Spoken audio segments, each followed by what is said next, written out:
Hello, screenwriters, and welcome to Writing for Screens.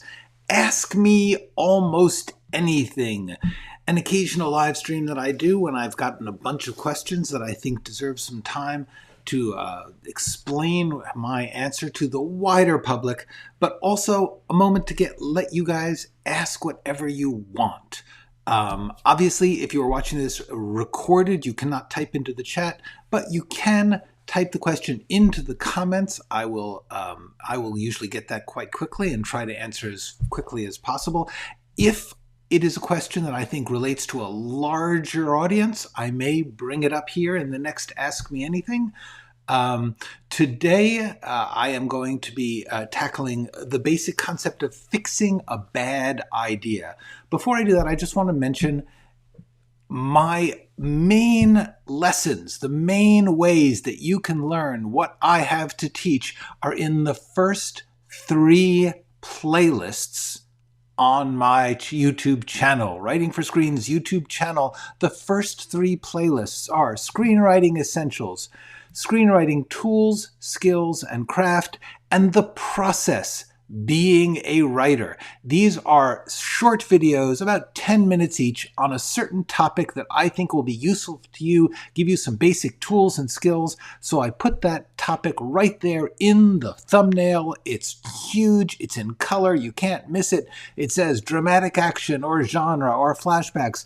Some of these things might not be things you think of as important to writing, like instinct, but I'm telling you, it's good stuff. That's an especially good video. I would urge you to take the 10 minutes to watch that one. Anyway, the point is, please look at those playlists. You will be surprised how much I have put into short, concise, useful videos, because that is the purpose of this channel.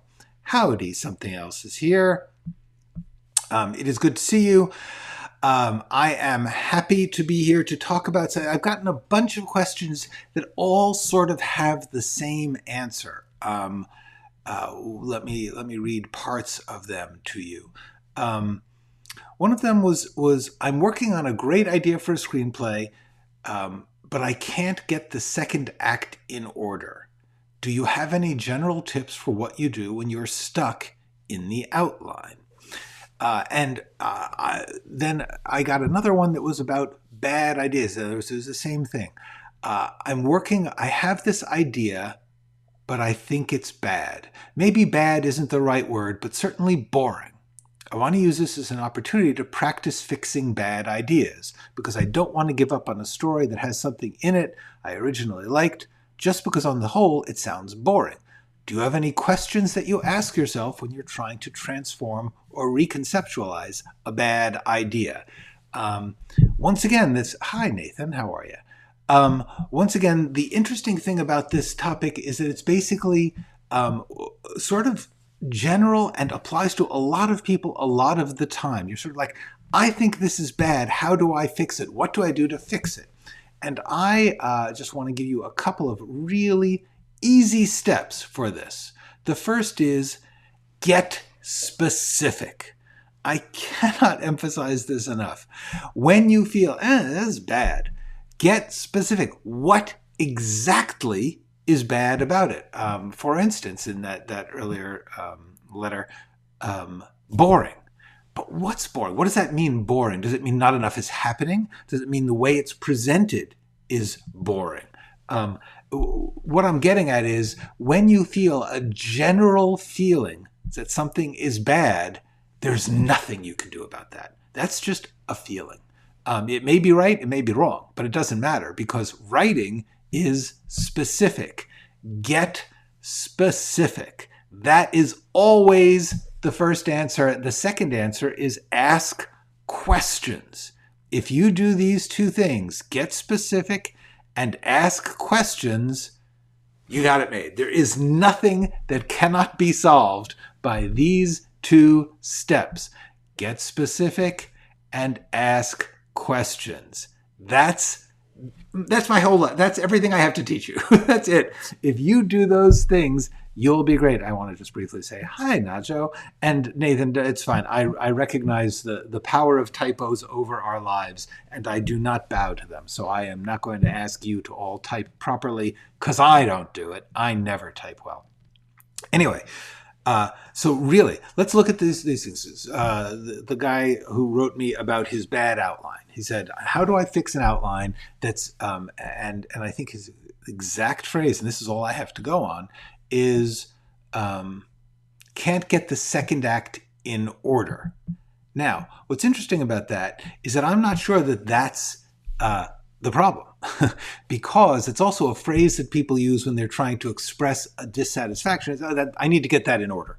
But it's not actually that it's out of order. But if the specific problem is, I don't feel right about the order of these, that's a great thing to work on, because then you can specifically work on how to fix it. Like as in, ask questions. In this order, what's the most important thing and what's the least important thing? And then put the other ones in between those. And now, I'm not saying that's going to be the order that the things go in, but give yourself a sense of priority. What's the most important? What's the least important? Then the main thing is, do you want to put the most important thing at the beginning, at the end, in the middle? Where do I want to put it? A specific question, a specific choice, where you can't just say, you have to say beginning, end, middle, 2/3, whatever it is that you're choosing. You've got yourself an action that you can take, and then you can try reading it through and say, oh, is that better? Is that worse? The basic idea of this feels bad is something to really be wary about, because there has to be a reason. If there isn't a reason, then the reason is in your feelings, not in the work. If you think your work is boring, what exactly is boring? Is it the dialogue? Is it boring because the people are not dramatic? Is it boring because the people are dramatic, but the way you're describing them isn't dramatic?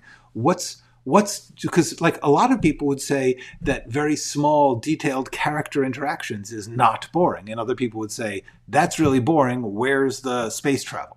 So the important thing is always going to be get a specific question. Figure out what specifically is bothering you.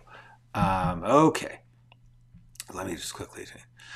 I have trouble visualizing what I mean, what I write on my inner mental screen. Okay, we're going to talk about that in a second, because that's interesting. But it's a separate question I want to get to. Hi, Jen. Thank you very much. I am glad my tip's right. Jeff's saying, get a Zip-On lighter up. No. That's a bad choice. If it's good for you to start from scratch and cure all, cool. However, yes, but it probably you are getting more specific and asking questions. So yeah, but honestly, I am not a big fan of tossing everything out and starting from scratch, because the odds are, first of all, the odds are you'll just start a new problem. The idea is there was something originally that you liked. That was in the letter I got about the boring ideas. She pointed out, I don't want to give up on a story that has something in it I originally liked. And that's the key. When you started, whatever it is, there was something in it you originally liked. Don't throw that out. Don't throw away stuff you like if you can help it, ever. The whole point of the writing process is to work up from the things you do like and get rid of or diminish the things you don't like. Like at the simplest level, that's kind of just the whole thing. That's it. And so what you want to do is to figure out specifically what those things are. If there is something you liked, if there's a character you liked, or an act, like, oh, I love the idea that this person opens a hotel. Cool. Now you got the hotel. There's a billion ways to tell that story, but at least the one thing that you can say is there's going to be a hotel. And that's great. Then you start from there. Get specific and ask questions. That is the absolute key, and honestly, it's the only answer. There's a couple of videos I did that sort of zero in on this. One of them is called Use What You Have. I urge you to look at that. I will be putting the links to these videos in the description at the end. When this video is over, I will go back and edit the description and add these links. Use what you have is a big one, and a process of questions. That's another one that really gets into how you take on the problem of thinking something you're doing is bad. The reason I can't give you more than that is because every single person's story and every single person's feeling about their story are going to be different. There is no absolute rule of, always divide it into 7 pieces and then bake it 350. It's like that. You can't do that. You're going to have one person's going to say mine is too boring. The other one's going to say mine doesn't have enough character. Those are just entirely different problems. You can't answer them both with the same action.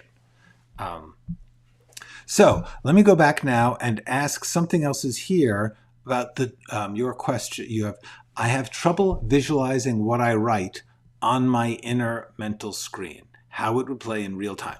Let's talk about this because this is interesting.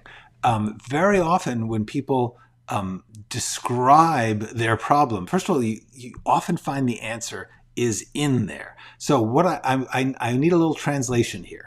When you say what I write on my inner mental screen, do you mean what you're imagining the movie in your mind, or do you mean actually writing in like that you write it in your head? Let me know about that, because those would have specifics, have very, very different answers. For instance, if you are picturing something in your mind and you don't know how to, and you see it perfectly, but you don't know how to get that onto the page, that's one problem. The problem of translating your imagination into a concrete form like words. The problem of I can write it in my head, but I can't get it down, that's an entirely different problem, because that's a problem about your mechanical process of writing, actually. So let me know what that means, something else here, because I am not sure, but either one has a way of helping. Jeff, yes. Yeah, do not murder darlings. Like some people, and fine. If it turns out for you that your process that works, that is productive, and you don't feel regrets, then great, do that. If you're the sort of person who could just throw out whole things and then start them again and feel good and get the good result, do it. Never don't do what works because somebody says that's not the right way to do it. The right way to do it is the way that gets it done. Okay, the way that gets it done in a healthy, ongoing way. If the way that gets it done is that you stay up all night, lose your job, and get evicted from your home, that's not the good way to do it. There's got to be a better way. But if the way that you get it done is to, like shake a roll up set of dice, and then whatever number comes in, you go to the dictionary, go to that page and take a word. And if that's working, if you're getting good writing, do it. Cool. Whatever works is fine. So one of the things I wanted to talk about this is the basic idea of a bad idea. Many people talk about, I'm afraid my idea is bad, or I think my idea is bad, or how do I fix a bad idea? I'm gonna call, for me, no such thing as a bad idea. I believe that whole phrase "bad idea" is the problem. There is no such thing as a bad idea. It's just what you do with it. And as to that, I offer up to you the Bad Idea Challenge. This is going to be an ongoing thing I'm going to be doing for a while. So try to give me some now, but also just put it in the comments or email me at writingforscreens@gmail.com. The point is, give me what you think is like an idea that just can't possibly work. And let's see if we can find a way to make it work, because that's your job. That is the writer's job all the time. Okay, briefly, let's see what's, something else is here. After it's typed up, I struggle to watch it play out in my head in the time it would on a TV screen. To a certain extent, don't worry about that. I mean, this is interesting. That's really cool. That could be just a reading problem. And I don't mean like you have a problem reading. I mean that just especially because it's yours, you may not be able to unself-consciously read it. Also, here's a question. Can you read other people's scripts and it plays out in your head in the time? By the way, time is the least important thing to worry about in the read. If you read faster or slower, or you imagine faster or slower than the things are going to play on the screen, that's fine. It doesn't matter. This is not relevant. There is a universal, one of the few industry standards is about a page a minute. It may not be accurate, but it is considered one of the few true industry standard things is a page a minute of standard script format. So therefore, you know how long it's going to be. And therefore you can say, oh, this happens about 15 minutes in. It's not going to be exact, but it's good enough. And that's all you need to know. A page per minute. That's time. You now don't have to think about time at all if you're having trouble with time. Hi, Larry. Okay, so let me give a quick look at Mohammed's question. How to use music or song that is important to the story and the script, or do we just need to mention the title, or is it done another way? Interesting question. I have discussed this in another Ask Me Anything, which I will put in the link in the description after I finish this this live stream. Come back about 10 minutes later, it will be there. But the main answer is do not use the titles for songs in scripts unless you have actually legally, contractually obtained the right to do so, which I guarantee you probably haven't, because it's extremely expensive and extremely time-consuming and difficult. You don't have the right to use somebody else's artwork in your script. So if you say it's important to the story, figure out a story that does not need a specific song that you don't own. You can have a type of song, but you can't, although in your mind you are imagining the production in which they play a certain song in a certain scene, that won't happen.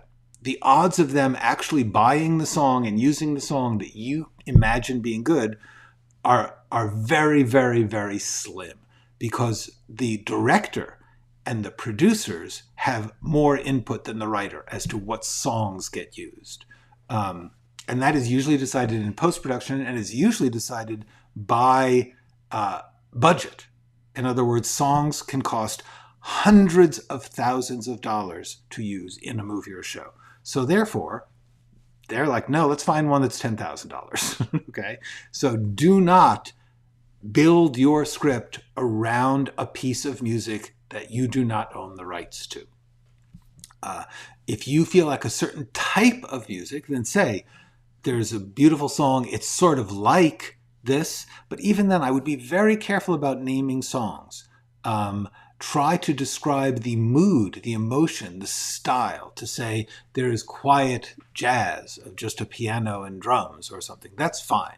But in general, if you are going to use a piece of music, just recognize that actually putting it in the script makes it more expensive, okay? Because the people who are doing the rights will read the script as part of the deal, as part of the negotiation. They will read this, they will say, we need to read the script to make sure this is not being used inappropriately. When they read that you've defined, oh my gosh, this scene absolutely needs the song Blowin' in the Wind by Bob Dylan, then the people who have the rights to Blowin' in the Wind by Bob Dylan say, oh, they really need this. I bet they'll pay $250,000. So there you go. While you will see a lot of movies that use music, that music is almost never included in the script. If it has been, it's because the people making that show or movie are deep in the business enough, they are successful enough and experienced enough and connected enough that they can work at that level. Unless you have already produced multi-million-dollar budget work, you can't guarantee that you will be able to have the song that you want. So don't structure your stuff around a piece of copyrighted music or film. Okay. No, no, a person cannot sing lyrics to themselves in a script. Like they can't say, like right now, I can't do that. Like if I was, like I just mentioned the song Blown in the Wind by Bob Dylan, a fairly famous folk song. If I were to sing that song, and someone from that music company heard me singing these lyrics or even speaking those lyrics, I could have this video shut down because I had not paid for the rights to do that. You are not allowed. There is such a thing as fair use. Not a lot of that with music. But no, you do not want to, unless you write the lyrics yourself. If you want to write a song and then put the lyrics in, sure, go ahead. Not a problem. Hi, Gene. Okay, Alex. Off your creativity and process answers, so it's fine if you don't feel like going down this road. Any relevant episodes where you had to deal with someone's big ego, and did it get to you? I'll go there a little bit. First of all, I'm not going to bash people because what's the point? Second of all, I've actually had remarkably little bad experiences of that sort. I know people who have. I have worked on things where it wasn't like if I was on the staff of something or working on something and there were many layers of people between. You have no idea how lowly a writer is in the constellation of people working on a production. Writers just, first of all, in many, many cases, the writers are not even allowed near the shoot. They're like, don't come, don't bother us. And very often, like if that shoot is in another place, they're gonna not pay you to go there. They don't want you. They don't want the expense of flying you out and putting you up. So if it happens to be in the town, if you live in LA and they're shooting in LA, you can try and go by, but very often they'll be like, we can't deal with your discussions right now. So the answer is, I have not spent that much time on big sets. And the question of the big ego, it is very rarely a big ego that gets in the way. There are power dynamics very often at play. In other words, I have dealt with directors who feel very threatened when people give them advice or tell them what to do. I have dealt with, and because of bad experiences they've had in the past where they did not have power. Almost always, what you will see is these ego plays are because someone has had something they did in the past ruined by someone else having control over it. For instance, actors routinely will give their best performance and then find it cut to shreds, cut literally into incoherence or cut away from in such a way that they look bad or that their work is just not there. And that can get really disheartening. I have had actors like, there'll be an actor who say like, well, I don't want to say this way, or I don't want to say this line. And very often the producers will try, like they'll say, well, let's do a couple takes that way and then a couple takes the other way, and we'll decide in editing. And the actors, if they've had any experience at all, they're saying, I'm not going to do that, because if I'm telling you I don't want to do this, and you say, well, do it, and then we won't use it, you'll use it. I can't stop you in editing. I can stop you here on the set by saying, I'm not going to say that. But they're not going to, and producers and directors can be so stupid to think, oh, and the funny thing is, often with the director, it'll be like, I really don't know. I really don't know which way I want to go, but let me see it.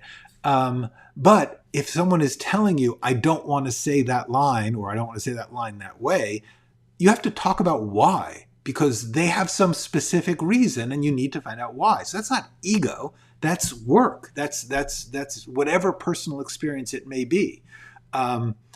So very rarely, famously, the ego, rock stars will put in their touring contract something like, I need a bowl of M&Ms that are only blue and green M&Ms waiting for me backstage when I arrive at the venue. And that sounds like just asshole ego. It's not.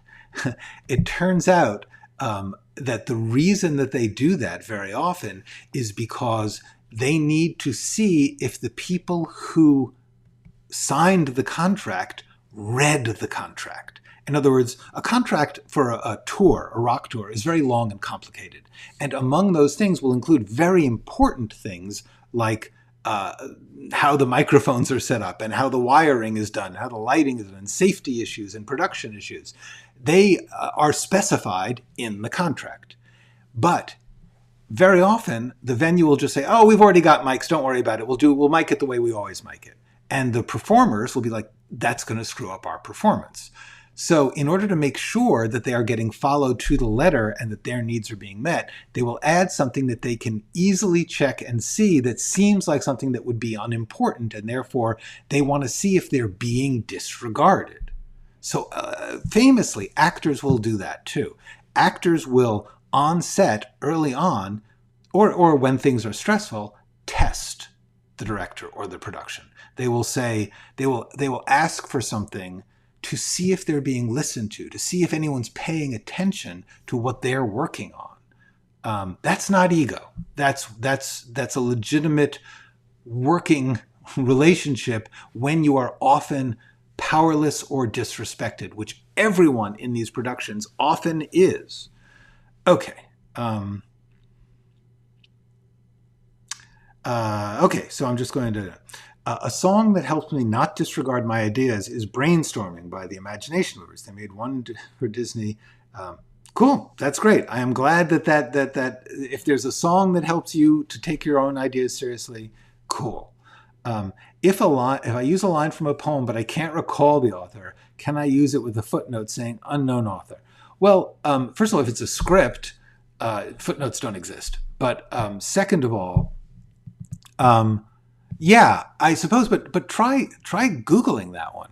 I mean, that's a tricky one. First of all, if it's been more than 75 years since that author wrote that poem, you're cool because it's going to be out of copyright anyway. But the answer is yes. If you really come to that, put a note. I heard this somewhere, but I'm not sure I got it right, and I'm not sure who the author is. Okay. That's a bummer. I think they take the whole intellectual property thing too far. Well, as someone who has been paid or not paid for their intellectual property, I can say, that intellectual property thing seems really easy when you're sitting at home watching something and saying, why can't I copy this and do something with it? And the answer is, that's how I make a living. Literally, I will get a little percentage every time it is used, and many people will live off of those residuals and royalties. So that's like saying, I think that waiters take this tipping thing too high, which they don't. They just should be paid more, and then they wouldn't have to get tips at all. Separate question. Okay, Julian Jocelyn. Hi. What do you do when you found a movie but you struggle to find the correct theme to go for this? And then, thank you. I'm glad that you find my contact amazing. And I can tell you about theme. This is one where I have actually done a whole video about this. Theme. It's called Theme. It is there on one of those 3 playlists at the top of my page. Look up that. I will put the link in the description after this is done. About 10 minutes after this live stream finishes, I will repost the description with links to these videos. So you can just say, I want to watch the theme video. I would also suggest, by the way, that you look at the Instinct video, because it is sort of related in the idea that if you can't decide what the theme is, partly you may just be overthinking it and you may not be getting into recognizing what's already there. That's very, very often the case. So I would say if you have a movie in your mind, there is a theme in there somewhere. It's okay. Everything has a theme in the sense that everything has something that it's about. You also decide the theme. That's why I put the instinct in there. For instance, famously, I like to use the example of The Godfather because I think it's relatively spoiler-free at this point. Like, you should have seen it. If you haven't seen it, see it, but this won't ruin anything. But The Godfather is the story of a family, crime family, but also family, and the youngest son who doesn't want to be in the family business and because of events ends up taking over the family business. Now, there's a lot of ways that different writers could write that same exact story. Those would have different themes. If you decide, some people view that as a story about business and capitalism. And they would say, this is the story of how the system, the business system, the need to do business and have your business survive in the competitive environment causes people to act badly.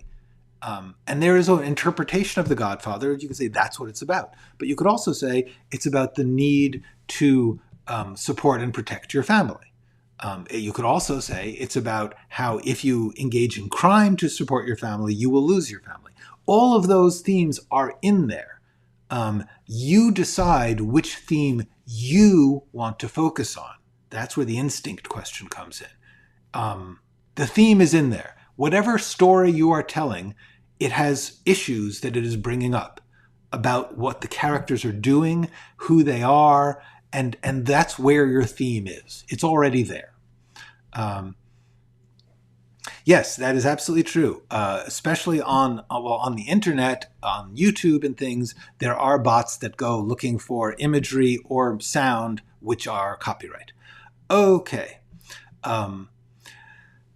Lamia, can I mention the name of the song or film? I mean, can I get away with showing people watching a muted scene on the TV while talking about it and mentioning the film's name? No. I mean, you can, but you don't have the right to do it, and then it will not necessarily get used. So I'm not saying you can't put it in the script. There's nothing wrong with putting it in the script. I'm just saying recognize that it is likely not going to get into the production. The rights to a film clip, even if silent and seen on a TV in a scene, have to be obtained by the company. Very often they can't. Either they can't afford it, or they're just for various contractual reasons, another company won't give it to them. So therefore, if your scene depends on someone watching that TV show and acting according to what that's on that screen, don't do that. That's what I'm saying. You don't want to make your work dependent on copyrighted material that you don't own. I'm not saying don't mention it. If you think it would be cool that somebody is watching, Castaway on the TV when they're sitting on their sofa in the scene, fine. They probably won't be, but if that helps you write the script and helps it read, just don't make the scene dependent on if that changes. If it turns out they're watching a game show instead, that will ruin your scene. Does that make sense? You understanding what I'm getting at? Good. Good. I'm believing that it does. Okay. Hi, Donna. Jillian, did you hear my answer? I answered, and you posted it twice, so I just want to make sure. Yes, the contract. Yeah, that was actually, that was going around a while ago. There was like some articles and stories about it. I think it was of This American Life. I can't remember. Anyway, so yeah. So the main thing about copyrighted material is start to think about not depending on it. Here's the thing. And this is really, really important. You need to learn not to just be an audience. An artist is not just an audience. An artist is also a professional and a mechanic and all these other things which the audience never is. In other words, when you watch movies and you love the way the music and the photography play into the characters, that's not in the script. You can't write that. You can't write any of that stuff. When you write a script, all you're writing is the story and the characters. All that imagery and all that sound, that's going to be put on top of what you write. But it's not going to be what you write. You can't write, the light is pouring in and there's smoke behind them and it's kind of blue on one side and yellow on the other. That's not writing a script. Writing a script is the guy walks into the room and he sees that his goldfish bowl is stolen. Okay, the shape of that goldfish bowl, the music that's playing, and the way that set or location is designed are not going to be within the control of the script. That is just... That's the fact of screenwriting. And most people, they come to screenwriting as audience members, where they're perceiving all of the stuff. But that's not what you do in your job. That would be like if you were a film composer. You're like, oh, I want to write, a score for this, and I want to do that. What it turns out you have to do in order to do that is like the way that film composition usually happens is the composer is hired late, and the director and the editor make a cut where they take songs or score pieces from other movies or whatever they like, and they put them in the edit as what's called a temp score. So they say, oh, and this is unfortunately why certain pieces of temp score get copied and show up in other scores, like very, very, very clear copies. So it's like somebody like Munich, the score for Munich is highly, highly copied in other scores, because what happens is people like the score from the movie Munich. It's a cool thriller score. And so they put it into their temp score, their temp tracks. Then they bring the composer in, and the composer listens to what's already there. And then the director and the editor say, can you do something like that? And so most film composers are actually tasked with doing a variation or their version of a temp track that has already been put into the thing. And then they take out the temp track and the score goes closer. And honestly, I don't think that's a good system, but if you were in the scoring business and you thought, oh, I'm going to write all these scores, you should know what the reality is of how these things get done. Okay. What do you think is the most common mistake a young screenwriter puts in their script? Actually, it kind of is what I just said. In other words, that people are writing what they think the experience of the movie is instead of the story of the movie, the characters and the story and the intricacies of the behavior in the story. Instead, they're trying to describe what a cool movie they're picturing in their head. And while often picturing a cool movie in your head and writing it down makes a good script, the most important job is to craft the experience that the characters are going through in the story, so that everyone else, the actors, the director, the composer, the photographer, so that they can do their job, because certain basic conceptual foundations have been laid in the script. The script truly is important that way. What's sad is a lot of scripts don't do that job. They just put in cool stuff that will look cool, or there's like in another movie, and then they're not really doing their job, and the people later on find themselves floundering and often have a hard time because the story and the needs of the characters and the actions they take are not central in the script. So that's what I think is the main mistake that young screenwriters put into their scripts, is not understanding how important it is to focus on the lives and problems and actions of the people in the story. The people in the story have no idea they are in a movie, and you need to kind of write it that way. At least part of you has to be following that. It's really hard to get out of the audience mindset and into the artist mindset. One of the biggest things I like to talk about to describe this is, if you like riding roller coasters and you say, I want to build roller coasters, you do not build a roller coaster by imagining what it's like to ride it. Well, yeah, and you'd like to imagine what it's like to ride it, but then you have to figure out, how can I create this structure and machinery that is going to give that person the ride? You don't just say, wee, I'm going around. You have to think about, how did I get them down and around? What's the physics? What are they riding on? How does it turn? How fast can it go before it flies off the tracks? That's what you have to do to build a roller coaster. So if you're a big roller coaster fan, if you're a big movie fan, you need to learn the making of it.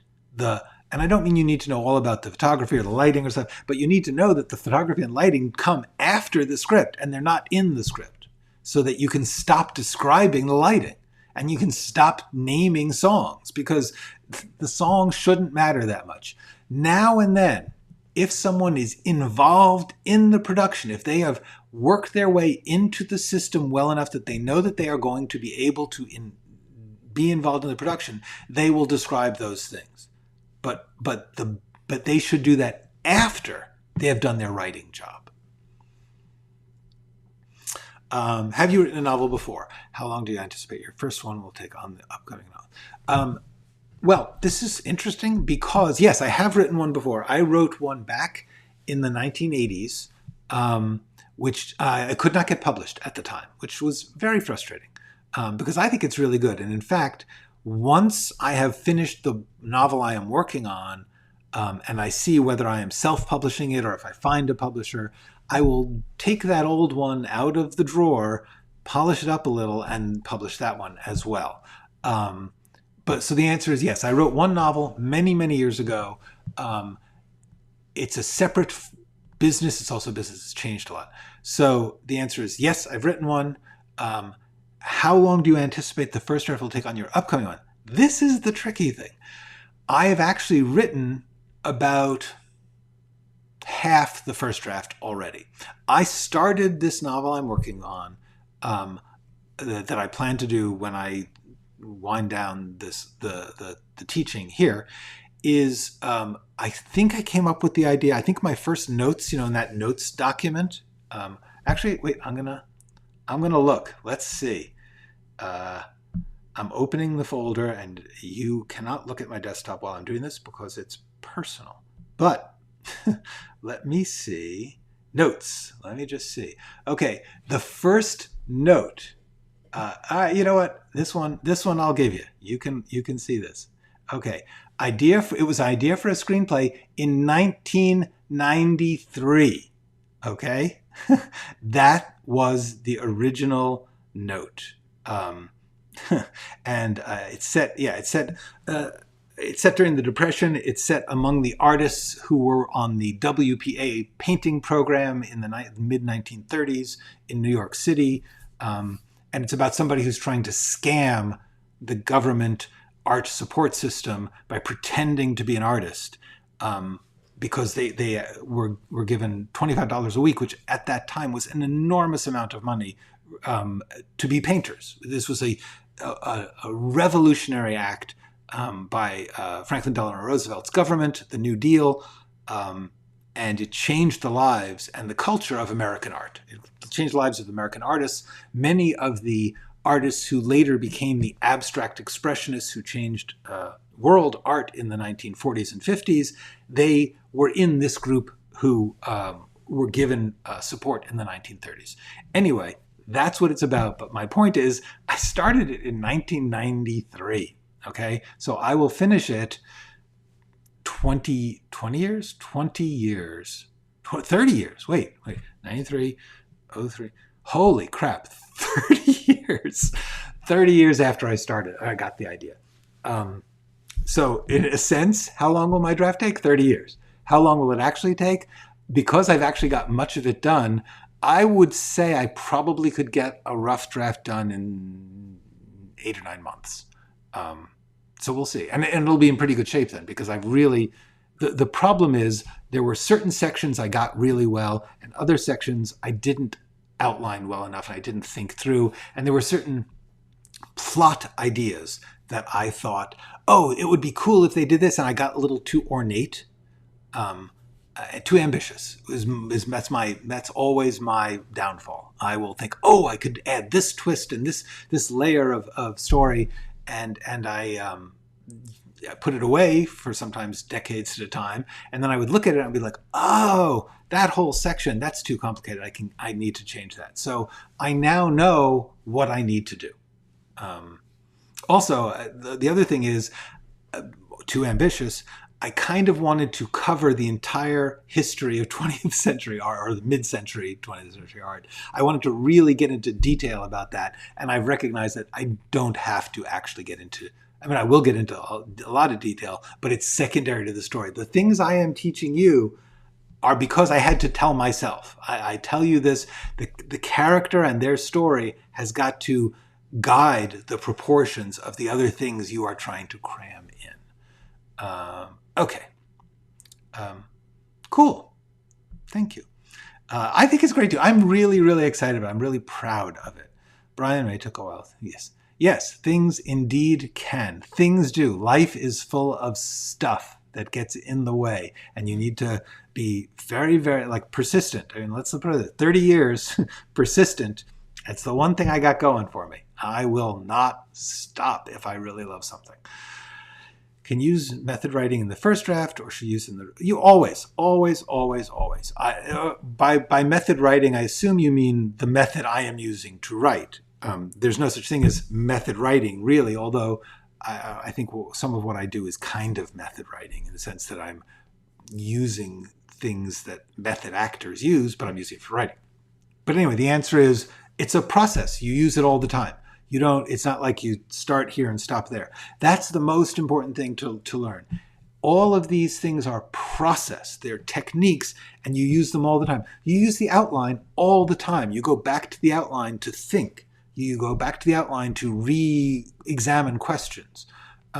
You go back to the text because no matter what you might put in the outline, until you get in the text, you don't know what it is. Anyway. No, I don't. I don't know. I don't really know what word counts are. I do pages, and hopefully it'll be about 200 pages is my guess. But which I guess if you do 250 pages, 250 words a page, someone do the math. I can't. And that's easy math. Does a writer incorporate his or her own philosophies into a screenplay? Yes. Magic internet movie called Adams. Yes. I believe a writer does. I believe a writer can't help but do that. Once again, let's talk about this video I made called Theme. So the basic idea here is that whatever story you tell brings up ideas. You may not intend them to be brought up, or you may. Doesn't matter. They will be. They also will be interpreted no matter what you want the interpretation to be. Other people's interpretations will be what they want. You can push for certain things, but you do not control other people's reaction to your work. So, but when you ask, how does a writer incorporate her philosophies into a screenplay? That's where we get theme. Go to this. You do it in several ways. You do it by having the story play out or examine the philosophical questions you want to raise. In other words, if you want to think about the question of crime, your story is going to involve the characters engaging with that issue. So that they may not be taking the stand that you want them to take. That may be the point, is that the story may show that by them following a path that you don't approve of, it's tragic. Or sometimes the characters actually voice your philosophy. There may be a character who actually has your philosophy and they speak it. Or people can debate it. Or there's so many ways. I try to get into it in that theme video. That's really the best place. Okay. 2020 got in the way of a lot of people. Yeah, for sure. A lot of years do. Okay. The bad idea challenge. A group of friends rent a house that is not haunted, so their holidays are going great. Okay. This is fun because, yeah, but look at it this way. The trick is that if you are telling this, if you're showing what's bad about this story by showing how it's not haunted, that would have to be an issue for the characters, because otherwise it just wouldn't come up at all. You would just be telling a story about a bunch of people who go on a holiday, and in fact, a holiday is going great. The question would be, can you tell a story about a holiday is going great? And I would say, yes, you can. It may be that some people are not ready for it to go great. Or it's unexpectedly great. It's sort of like a magical experience. I'm not saying that this would necessarily be the most commercial movie in the world, but it could be pretty cool to tell the story of things just going well. I think that could be delightful. It could be kind of a romance, a comedy, a story about just things are just go freaking great. That would be really, really a cool story. And then if you want to add in the idea that it's not haunted, the whole point could be that either they are looking for a haunted place and they fail to find it, or they are afraid it will be a haunted place and then it's not. I'm saying that in that story, since you can't write a story, a negative, you have to write the positive version. And that's where it becomes a good story, because the idea that the holiday, I mean, honestly, I would love, it's an interesting challenge to say, how would you tell the story about a great experience? That's cool. To deal with the question of what do you do with a great experience? What does the experience do to you? Like, does it change these characters? Does it give them some strength to do something after? Does it, like the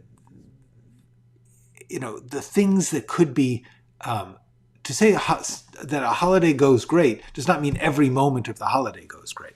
And therefore, the idea that during this holiday, people have to face things that they may not have wanted to face, but they get to face them because things are so great. Their lives or their questions about their life or their health or whatever it is are confronted with a marvelous experience. Wow, I think it's a great story. I think that would be terrific. Yeah, I don't know. I don't know. I'm just saying, I think that if I worked every day for 8 or 9 months, I could get a rough draft of this. There's part of the problem is the question of research, is that I still need to do a lot of, I've frankly forgotten a lot of what I researched over the past 30 years, but also need to do some more. But yeah, I don't know. I'm not worrying about that. I'm not really focused on it. The answer is, it would not be unreasonable for me, considering the amount of typescript I already have and the amount of outline I already have, to figure that it would be 8 or 9 months from where I am, not counting the 30 years that went before. Okay. Gene, yes, so many great public murals were done in the 1930s from the WPA. The WPA was a government program which said we need to put artists to work. They're unemployed because of the Great Depression. And one thing we can do as a government to fight that is to say, well, somebody's got to decorate our public buildings. Let's get some artists and pay them to do that. And as a result, some remarkable artwork was created. Yes. Yes, absolutely. The Los Angeles Public Library is a gorgeous piece of work. You are welcome, Enco Red. Thank you so much. Yeah, thank you. No problem. All right. You know what? Everyone's thanking me. Everything's looking good. I say get out while you're ahead. So I am going to say see you tomorrow. We will get back to the step-by-step project and work on that. In the meantime, go write something.